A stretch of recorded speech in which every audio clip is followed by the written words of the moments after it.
Personal essay was, why did you pick?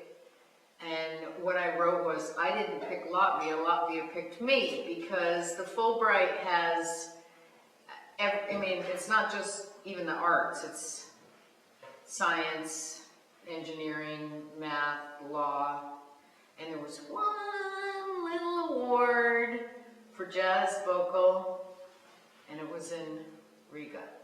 Fulbright is the most prestigious academic award in America. There's something like 25, they get something like 25,000 applicants, and they award, I don't know, very few. And then it was sponsored by an American senator called Fulbright, Senator Fulbright. But the idea was to sponsor relations, personal relationships between different countries. So, you know, Fulbright scholars go all over the world. As opposed to maybe law or sciences or something, which is pretty universally practiced. Jazz was born in America.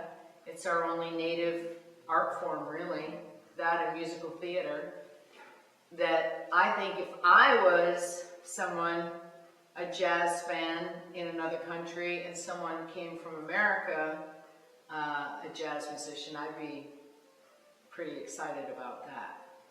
Just like if maybe a French chef came to America to teach us about cooking, we'd be pretty excited about that too.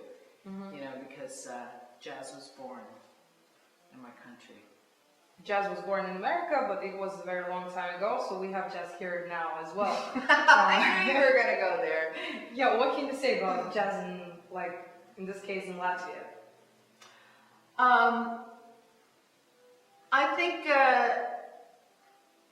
I think what you're doing is interesting. I think it's cool. I think it's, you know what, I'm gonna quote Carlo Morello, because he said to one of my students, and I think he put it really well. He said, pay attention to her. We're doing jazz, but we're doing a different kind of jazz than they are. So I'm not putting a value judgment on it. One's better or the other, but it is different. My impressions are that for the most part, the students here are very well trained.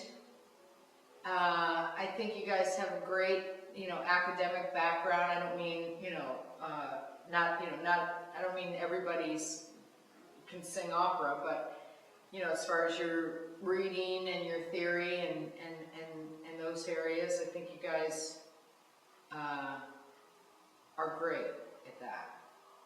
Because that's a little bit of an area where singers in America may have to play catch up, and then they end up in university with instrumentalists, and, well, it's like singers and drummers can reach a certain level of expertise without having to learn theory or how to read music. But I think you guys are all really well trained. I love your enthusiasm for jazz. I love your commitment to it and to your lessons. And I think y'all sound great, really, for the most part. Why do we have to participate in jam sessions? Because there's no want ads listings in the back of the newspaper for jazz musicians.